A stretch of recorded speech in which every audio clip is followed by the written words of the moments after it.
Assalamualaikum warahmatullahi wabarakatuh. Selamat pagi anak-anakku yang soleh dan solehah.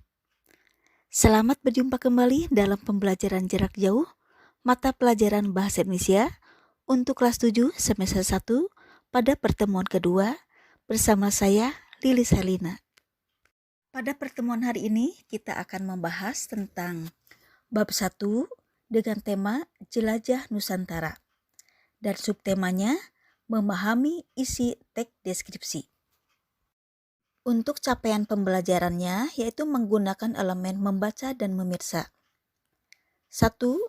Pelajar mampu mengevaluasi informasi melalui penilaian ketepatan gagasan, pikiran, arahan, pandangan, atau pesan dari teks deskripsi, laporan, narasi, rekon, eksplanasi, eksposisi, dan diskusi dari teks tulis, visual, audiovisual dengan membandingkan informasi tersebut dengan pengalaman dan pengetahuannya.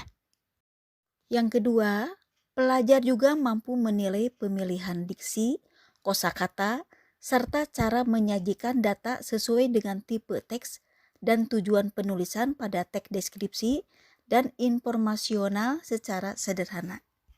Dan tujuan pembelajarannya, setelah mengikuti pembelajaran hari ini dengan menggunakan metode daring, diharapkan pelajar mampu 1. Menemukan informasi eksplisit pada teks deskripsi dan menyimpulkannya melalui kegiatan menjawab pertanyaan dengan tepat.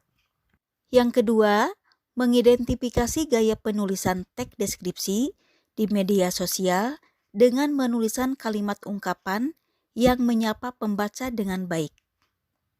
Dan yang ketiga, mengembangkan pemahamannya terhadap kata-kata yang jarang muncul dengan menemukan arti kata pada kamus secara mandiri dan tepat.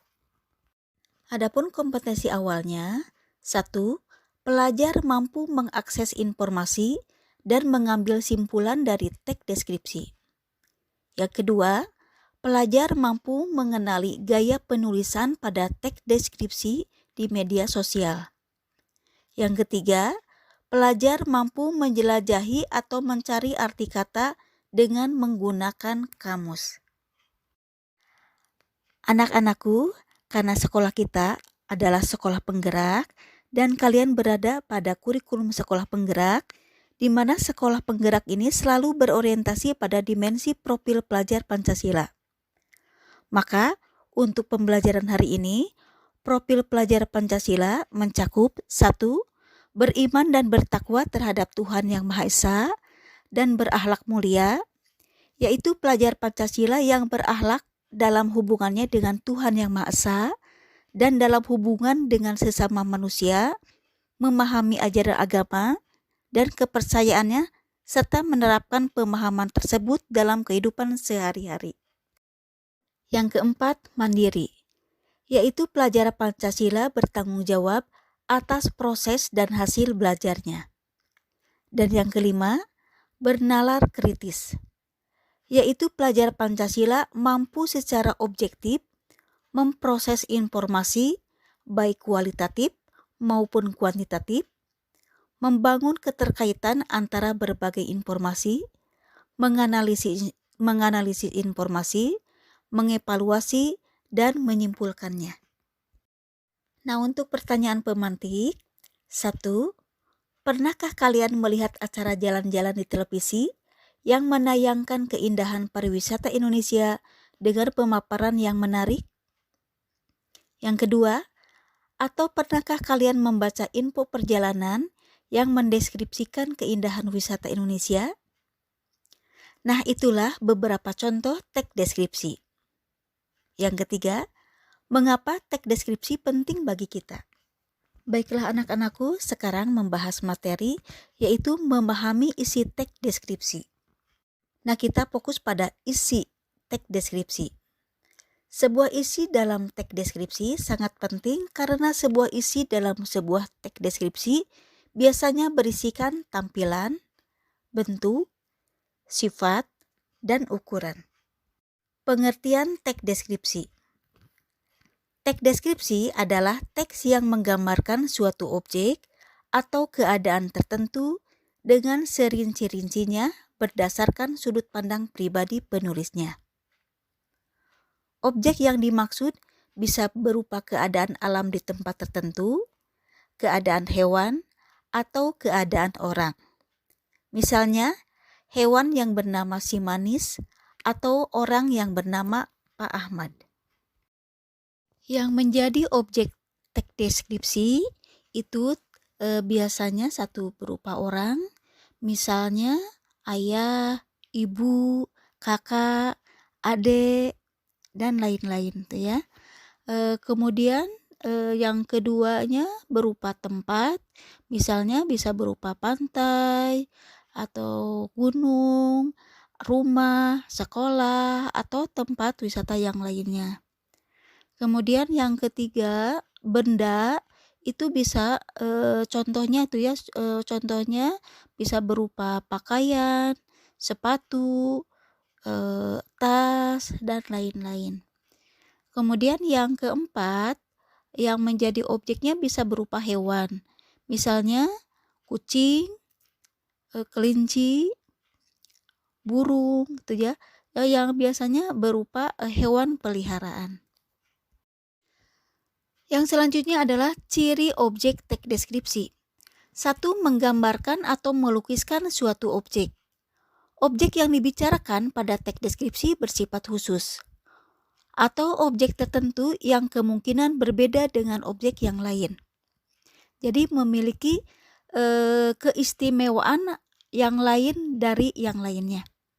Yang kedua, objek yang dideskripsikan bersifat personal. Jadi setiap orang pasti akan memiliki pendapat yang berbeda-beda di dalam mendeskripsikan suatu objek.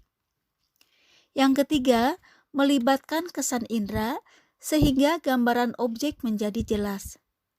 Yang keempat, membuat pembaca maupun pendengar seolah melihat langsung. Dan yang kelima, menjelaskan ciri-ciri objek secara terperinci atau sekonkret mungkin. Yang selanjutnya adalah ciri isi teks deskripsi. 1. Diperinci menjadi perincian bagian-bagian objek. Yang kedua, menggambarkan sesuatu secara konkret. Nah, arti kata konkret di sini yaitu benar-benar ada atau berwujud, dapat dilihat, dapat diraba, atau dapat dirasakan. Contohnya, menggambarkan sosok seorang ibu yang baik. Akan dikonkretkan baiknya itu seperti apa? Apa dia itu ramah atau selalu tersenyum, tidak pernah marah-marah, itu ya. Dan yang ketiga, bersifat personal dengan kandungan emosi sehingga menggunakan kata-kata emosi kuat atau penggunaan majas personifikasi atau perbandingan. Itu ya. Yang dimaksud dengan majas personifikasi ini adalah benda yang tidak bernyawa seolah-olah berkelakuan seperti manusia. Contohnya, ombak menggempur, kemolekan pantai, ibu yang tangguh, itu ya. Itu adalah termasuk ke dalam majas personifikasi. Pentingnya teks deskripsi bagi kita adalah 1. Dapat memberitahukan tentang keadaan atau memberitahukan tentang sesuatu objek lebih detail. Yang kedua, menjadi lebih mengetahui tentang benda atau objek yang sedang dibahas. Jenis teks deskripsi ditinjau dari bentuknya itu terbagi menjadi 2. 1.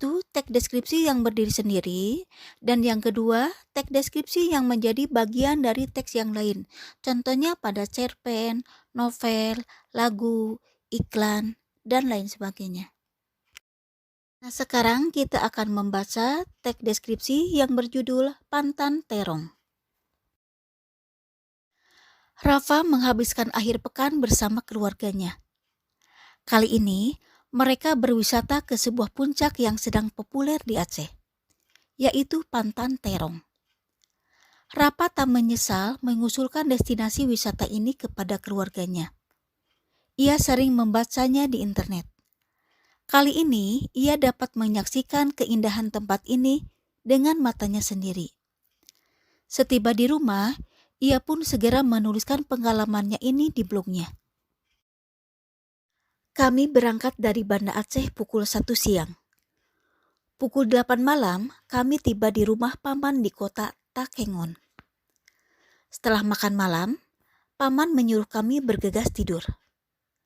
Kami akan pergi setelah selesai salat subuh. Siapa tahu, kami bisa menyaksikan matahari terbit di Pantan Terong.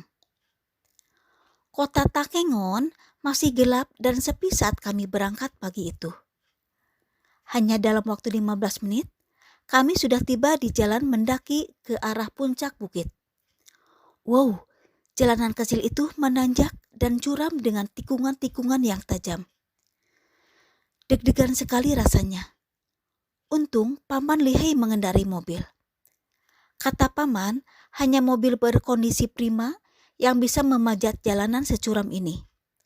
Untung saja ketegangan itu segera berakhir. Sesampai di atas, paman memarkir mobil di luar pagar. Dan kami pun masuk ke dalam. Dari ketinggian 1830 meter di atas permukaan laut, kami dapat melihat warna langit yang jingga terkena semburat sinar matahari di balik deretan gunung-gunung yang kokoh. Warna itu kontras sekali dengan perbukitan yang hijau, perkebunan, lembah-lembah yang sangat cantik, dan kota Takengon yang terlihat kecil dari sini. Oh iya, kalian juga dapat melihat danau laut tawar yang seperti berkilau diterpa sinar matahari pagi. Pokoknya, rasa kantuk karena bangun pada pagi buta sudah terbayar dengan pemandangan cantik ini. Kata paman, kalian juga dapat menikmati pelangi yang muncul setelah hujan. Wah, aku jadi penasaran. Lain kali aku harus ke sini lagi. Nah, matahari sudah makin tinggi. Waktunya untuk swafoto. Wah, banyak sekali latar yang dapat dilihat untuk swafoto. Ada ayunan di depan tulisan Pantan Terong yang dicat senada dengan warna bendera pusaka, merah dan putih. Apabila kalian bersuafoto di sana, kalian akan mendapatkan latar lembah yang mengepung kota Takengon di kejauhan. Keren kan? Bagus ya? Kalian tidak tahu, aku sedang menggigil kedinginan. Setelah bersuafoto, apalagi? Di sini kalian pun dapat mencicipi aneka jenis sajian kopi asli Tanah Gayo. Kalian dapat memilih berbagai varian minuman kopi seperti espresso, cappuccino, mochaccino, hingga latte. Makin siang, makin banyak pengunjung berdatangan. Matahari makin tinggi dan hawa sejuk memeluk kami. Angin yang bertiup memainkan rambut dan berputar di sekeliling tubuh membuat kami ingin bersuafoto lagi dan lagi. Sebelum pulang, ibuku membeli souvenir yang berbentuk kopi gayo. Katanya, kita harus membantu perajin lokal. Nah, tunggu apa lagi? Dengan mengunjungi Pantan Terong, kalian pun ikut mempromosikan wisata dan kerajinan lokal. Segera berwisata ke Aceh dan menikmati kecantikan Pantan Terong, ya? Nah, anak-anakku, agar memahami isi teks deskripsi tersebut, bacalah kembali teks yang berjudul Pantan Terong dari modul yang sudah Ibu kirimkan di Google Classroom dan di WhatsApp grup Mapel Bahasa Indonesia.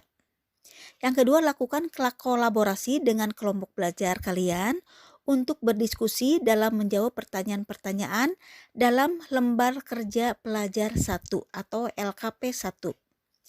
Yang ketiga, pelajar yang belum memahami cara mengirimkan tugas di Classroom bisa bertanya pada teman yang sudah bisa. Setelah selesai menjawab soal-soal pada LKP 1 atau lembar kerja pelajar 1 yang terdiri dari kegiatan 1 sampai dengan kegiatan 3, kirimkan segera pekerjaan kalian di Google Classroom. Setiap pelajar wajib mengirimkan LKP 1. Nah, anak-anakku, karena waktu pembelajaran terbatas, usahakan dapat memanfaatkan waktu yang ada dengan sebaik-baiknya. Alhamdulillah karena pembelajaran hari ini sudah selesai. Ibu ucapkan terima kasih. Wassalamualaikum warahmatullahi wabarakatuh.